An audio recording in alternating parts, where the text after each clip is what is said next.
I was in Broward County, Fort Lauderdale, Florida.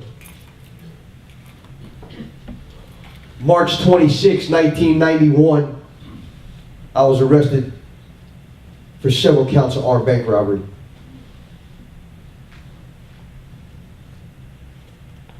I went to court, and he wanted to give me a life sentence. But God. I was walking around a jail cell. I had a chip on my shoulder. I heard guys going to Bible studies. I heard guys in their rooms having Bible studies. They're a joke to me. There's no way I can do that. I'm a tough guy. No way. People will look down on me.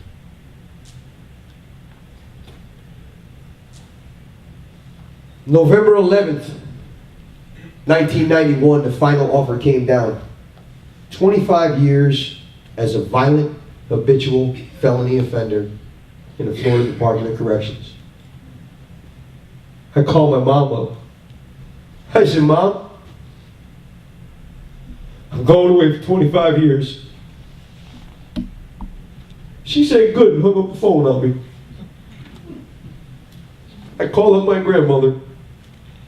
I said, Grandma, I'm going away for a real long time. She says, don't worry about it. I'm praying for you.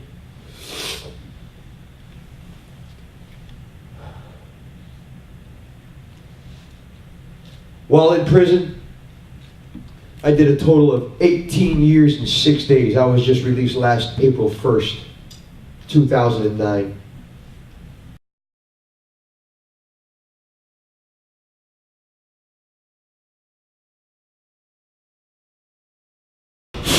It was very difficult. I backslid a few times. I wasn't always the role model inmate. When I was transferred to DCI, I met the warden of the institution was a sergeant. When I first started doing my prison sentence, his name was David Harris, and he just asked me if all the games were done and over with, and I gave him my word they were. And that's when I met a man named Malcolm Tomlin. He was an evangelist for the Church of Christ, and I started going to Bible studies there. I was at a different institution, totally different environment of people, and that's when I really began to buckle down and find out what it means to be Christ-like, what it means to be a Christian. I didn't know him before, but he seems to be doing pretty good. I used to be a corrections officer in the 90s, and yeah, he's a lot different than a lot of inmates I've known. How different?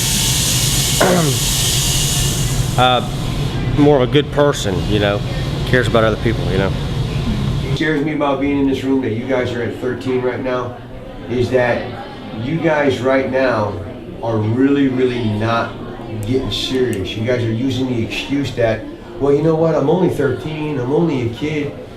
Well, if you keep doing that, everybody here heard my testimony? Yeah. Right? If you guys keep doing, whatever you guys keep doing that, and not showing respect or anything, all that stuff Turns to hatred.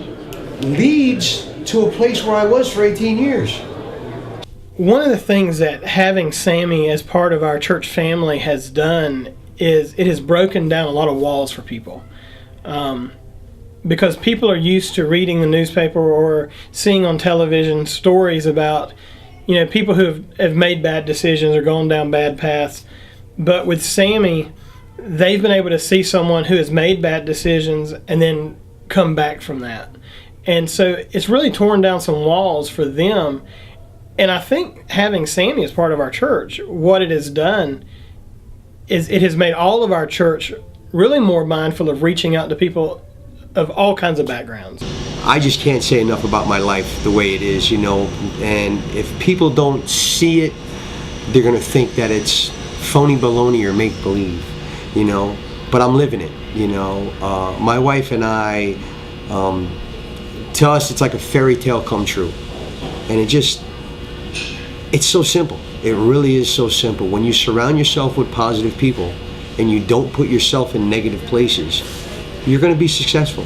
no matter what your background is, no matter how many chances you've blown and lost, if you have faith in God and you put Him first and foremost, He will open doors and the heavens will open up and just rain blessings on you. I'm a living example.